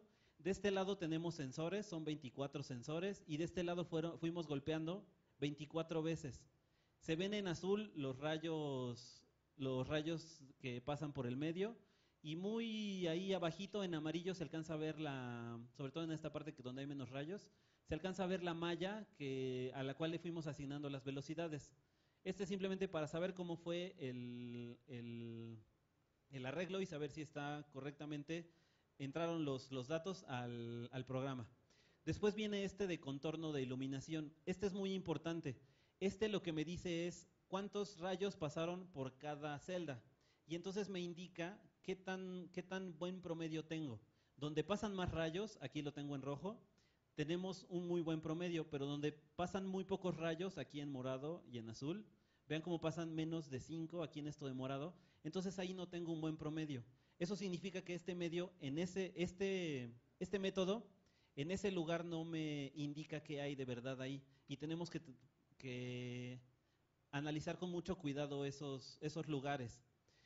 Es en la parte central donde tenemos un buen promedio, más de 20 rayos en este caso, y es ahí donde podemos saber cómo es la variación de velocidades en ese lugar donde hicimos el estudio. La última imagen es el resultado, el modelo final de velocidades sísmicas. Aquí tengo los colores que me representan de las velocidades. Yo a este arreglo, es un arreglo que no lo hicimos en campo, sino lo hice nada más en la computadora, y le puse 2 cuadritos. Un cuadrito aquí que es de alta velocidad, tiene velocidad de 350 metros cada segundo, y un cuadrito de baja velocidad, por eso se ve en azul. Esos 2 cuadritos yo se los puse al programa y quería ver qué resultados me obtenía. Y puedo encontrar que sí indica más o menos dónde están estos 2 anomalías de velocidad diferente al resto del medio. Pero observo cómo son jaladas,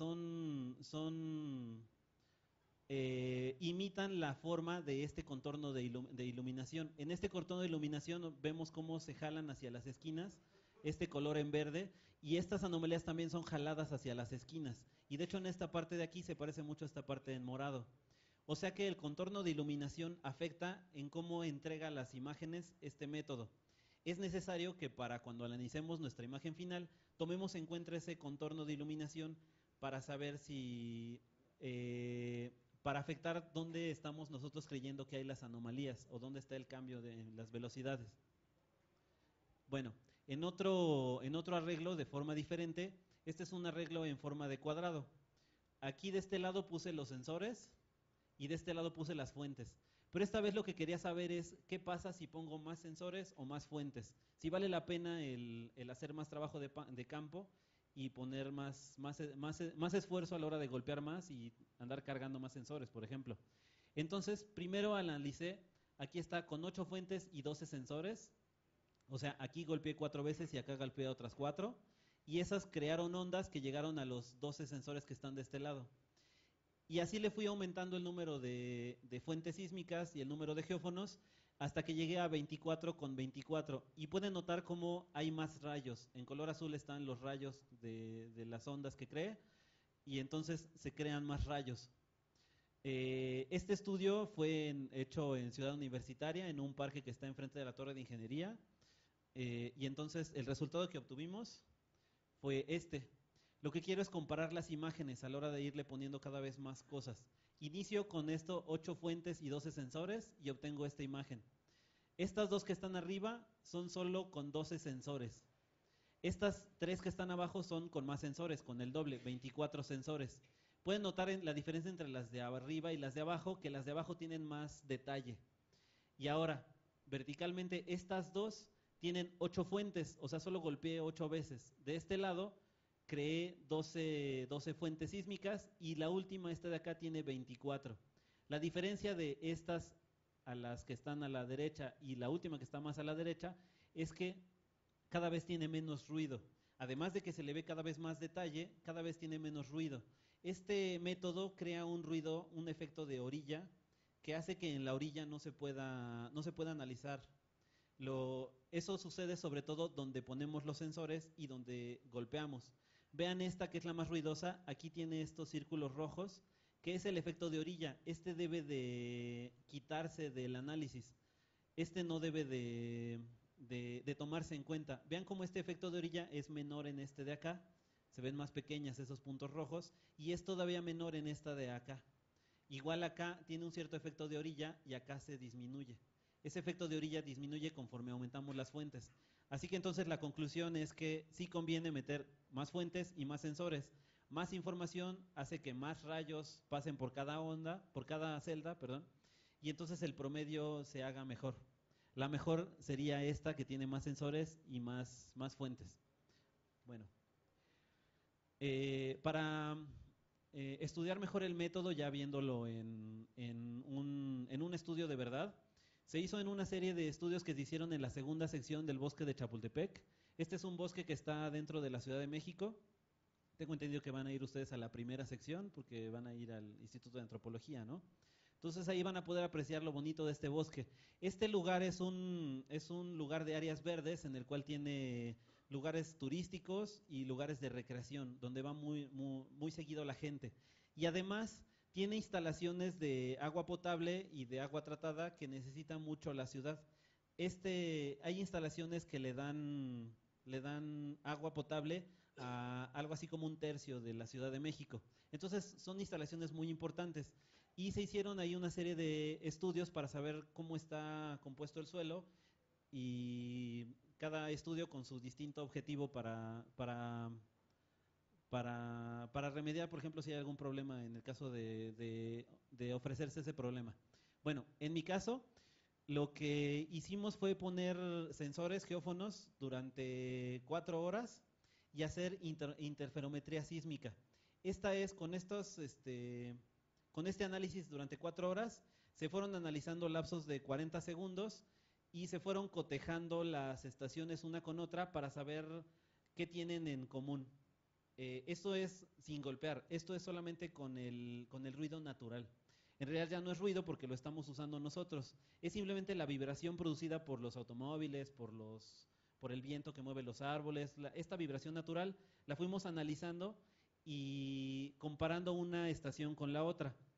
Aquí se ve el mapa de esta segunda sección de Chapultepec y en gris, en negro se ven los rayos. Este es nada más para visualizar por dónde pasan los rayos en esta segunda sección. Y estas líneas rojas son perfiles a los cuales yo les fuimos analizando en ese lugar donde pasa el perfil. Bueno, cada una de pares de estaciones fuimos agarrando estas ventanas de 40 segundos. Y aquí está, por ejemplo, una imagen de cómo se fue correlacionando la componente vertical entre esas pares de estaciones. Después de analizar esa correlación de las componentes verticales, obtenemos esta que es la curva de dispersión, que es una curva que nos dice, según la frecuencia de la onda, a qué frecuencia va la onda, y nos dice la velocidad de fase con la cual avanzó la onda.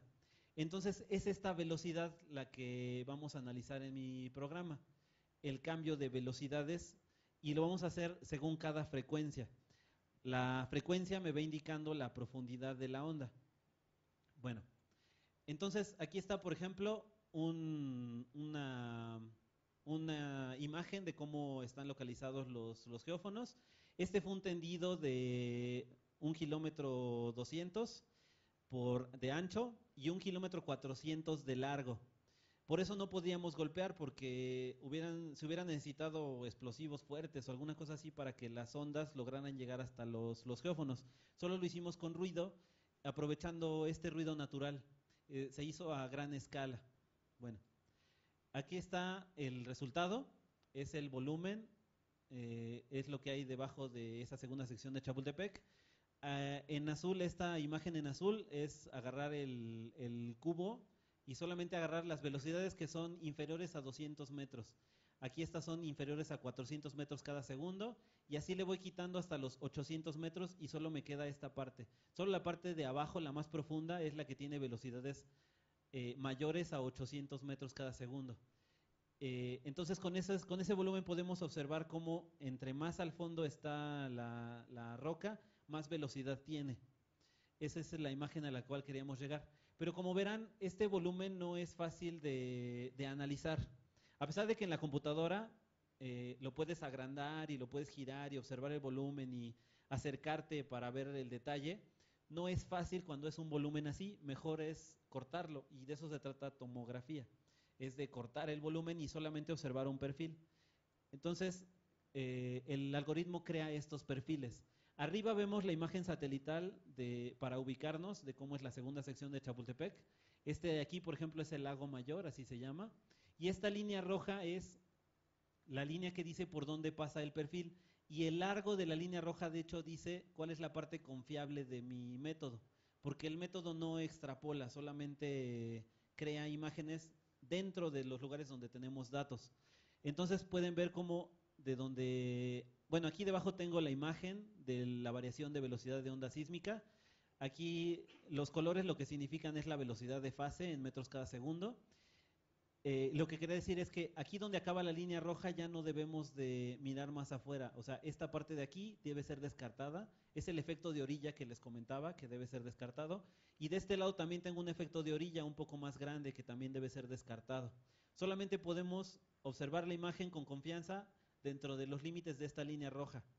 Y entonces aquí yo observo cómo en la parte de abajo se deben de haber rocas que tienen más velocidad de fase, y arriba se ven rocas que están deben ser menos duras, y por lo tanto su velocidad de fase debe ser más lenta. Esto es lo que obtenemos y podemos observar cómo varía la velocidad de fase. Bueno, las conclusiones de mi algoritmo es que se requiere de habilidad para designar de qué tamaño va a ser la celda, porque si la celda es muy grande, muchos rayos van a pasar por la celda, vamos a hacer un buen promedio, pero no vamos a ver suficiente detalle, se va a parecer como que filtramos la imagen.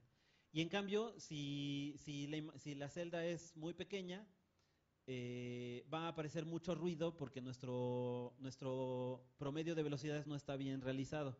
Entonces, tenemos dos tipos de arreglos. Uno que es el arreglo regular, como el que vimos al inicio, o el de cuadro, o el que son dos líneas una al lado de la otra. Esos son arreglos regulares en los cuales yo propongo que se debe que usar la mitad de la distancia entre las fuentes y los sensores.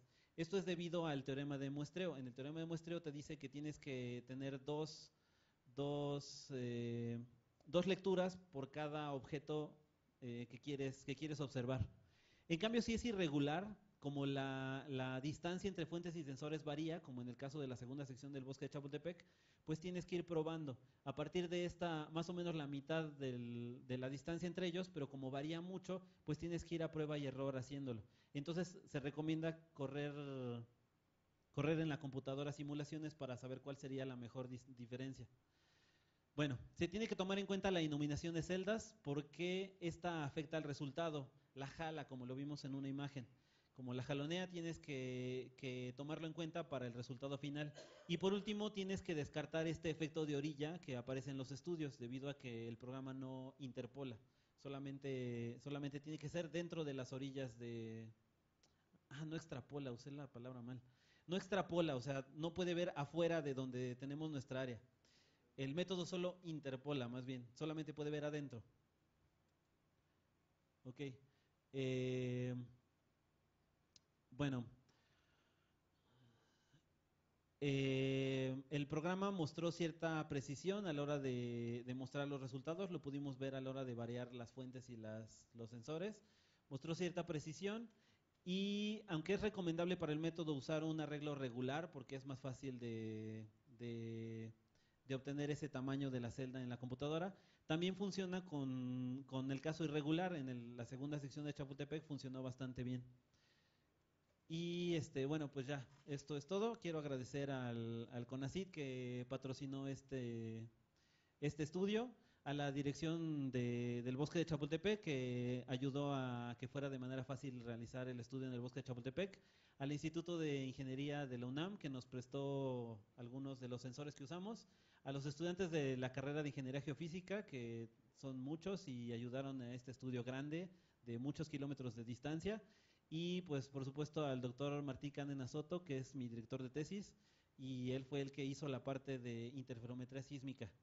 Él me ayudó muchísimo con este estudio. Bueno, pues muchas gracias.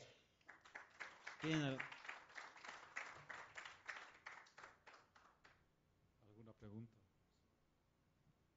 Sí, nada más un detalle. Me llamó la atención cuando mencionaste del ejemplo en vivo que se hizo en el bosque de Chapultepec, donde decías que el arreglo que se hizo necesariamente tendrías que utilizar explosivos para que llegara la señal de la fuente hacia el receptor y que utilizaron solamente el ruido natural.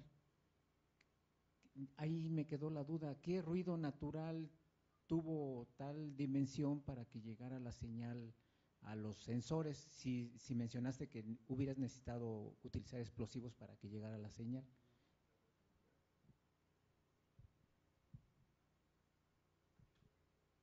Lo que pasa es que el primer ejemplo que yo puse fue por medio de golpear. Golpeas y entonces se dispersa bueno, avanza la onda.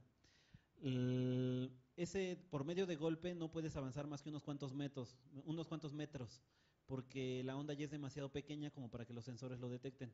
Si usas explosivos es muy complicado porque para empezar requieres los permisos y avanza más metros, pero no suficientes como para el estudio que queríamos hacer así a gran escala. El ruido natural del que hablo es un ruido, para empezar, creado por los árboles o por los autos que pasan por ahí.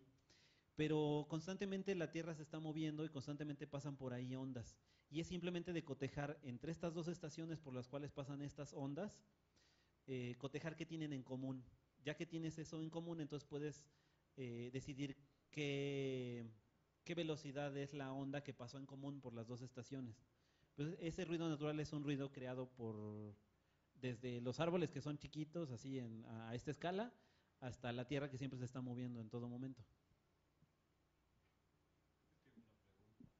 Usted habló de que elaboró un programa de computación en MATLAB. Presentó al comienzo una ecuación diferencial de la propagación de ondas. La pregunta es, ¿usted resolvió la ecuación diferencial con métodos numéricos, con elementos finitos, diferencias finitas? ¿Cómo lo hizo?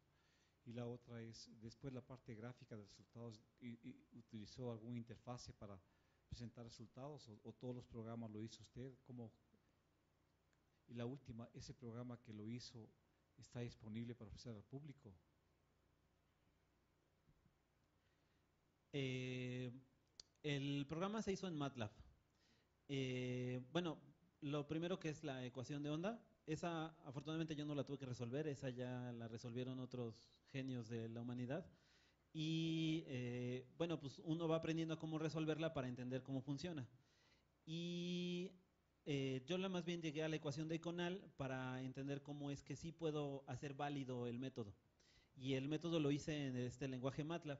MATLAB es un lenguaje de programación que es bastante usado por los estudiantes debido a que es muy fácil de aprender.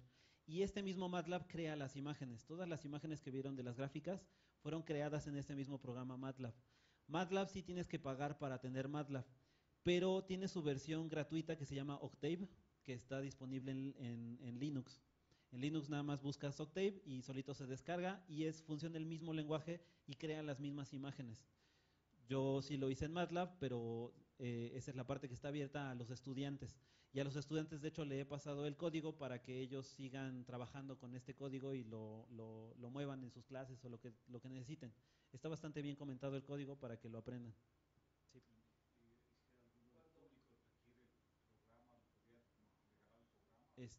Sí,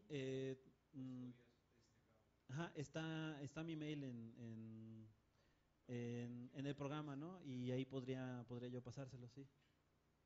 Cuando tú recibiste las señales mediante las vibraciones, o sea, no usaste golpes, solamente las vibraciones. Ahora,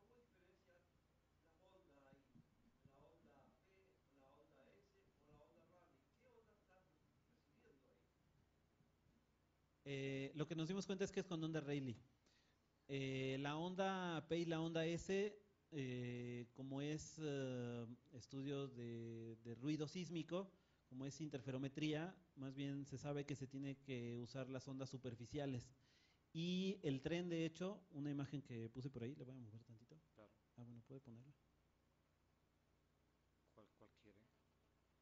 Antes, ¿no? Permítame, yo le muevo. ¿Sabe que hagamos así? Hay que escoger para arriba, para abajo. Para abajo.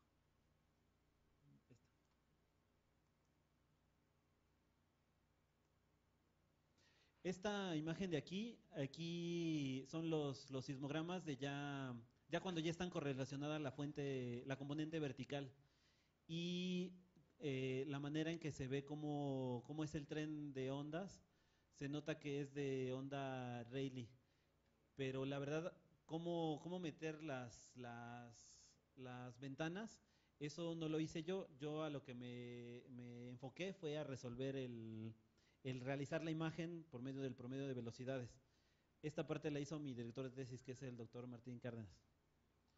Desde el punto de vista de ingeniería, ¿le interesa la radio o que le interesa la onda P, por ejemplo, determinar los estratos con bastante precisión la calidad del suelo? O la S. No usan la radio. La S usamos más. La S puede que la sí. use, pero no la radio, que es una onda superficial. En este caso, lo que conviene es porque nos ahorramos el tener que gastar en nosotros crear las fuentes. Porque para poder observar las ondas P y las ondas S, nosotros tenemos que crearlas. Pero en este caso, como fue ruido sísmico, simplemente pusimos nuestros sensores, ahora sí que nos esperamos bastantes horas. Son métodos bastante complicados estos de interferometría en la parte matemática, pero se resuelven. Ok, es que ahí está el doctor Cárdenas. El director. Lo que sucede, rápido, para no quitar mucho tiempo, lo que sucede es que a partir de la curva de dispersión, lo que son allá son los pulsos de correlación entre cada uno de los pares de receptores en el arreglo, en el bosque de Chapultepec. Entonces, el método de ruido sísmico, lo que emerge es un pulso de correlación de tipo dispersivo que está asociado a la onda de Rayleigh, porque son geófonos verticales de banda ancha. Entonces, esa banda ancha en frecuencia obviamente nos permite obtener a partir de los diferentes pares de estaciones para cada pulsito, cada pulso, una curva de dispersión, como se muestra en la figura de la mano del lado derecho.